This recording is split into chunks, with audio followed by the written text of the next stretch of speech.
Alam mo anak, maganda yun. Makapag-banding kayo ng tatay mo. Ikoy, o nga pala, kami rin ni Charmaine aalis ha. Niyaya niya kasi ako sa probinsya nila. May aasikasuhin siya, so baka mawala kami ng mga 2 weeks or baka ma-extend.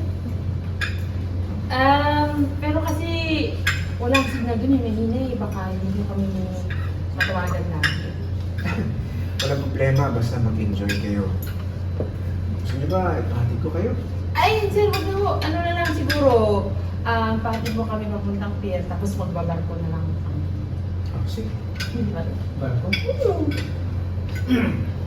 Sama ako sa inyo. Oo? Oo. Sigurado ka tayo? Oo, kasi di ba sabi ng doktor, makakapagtutiro sa akin pagka lumabas ako, makahiga ako ng fresh air, di ba?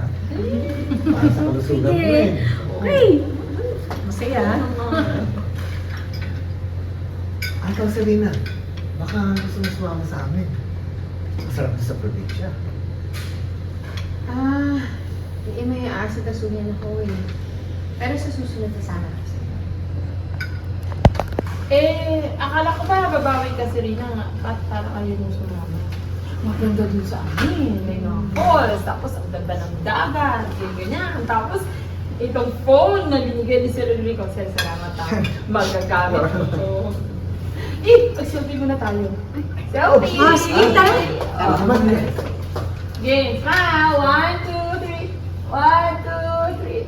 Oh, social ah. Ganda ng phone. Nandun pa nga pati Teka, yung iPhone 17 Pro Max yan. Baka pwede picture mo kami dalawa. Ay, sila Angel. Bigay mo to eh. Alam ka mga ayaw pa ako. Okay. 1, 2, 3. Smile! 1, 2, 3. Smile! Yeah. Ang saya-saya, no? And cut!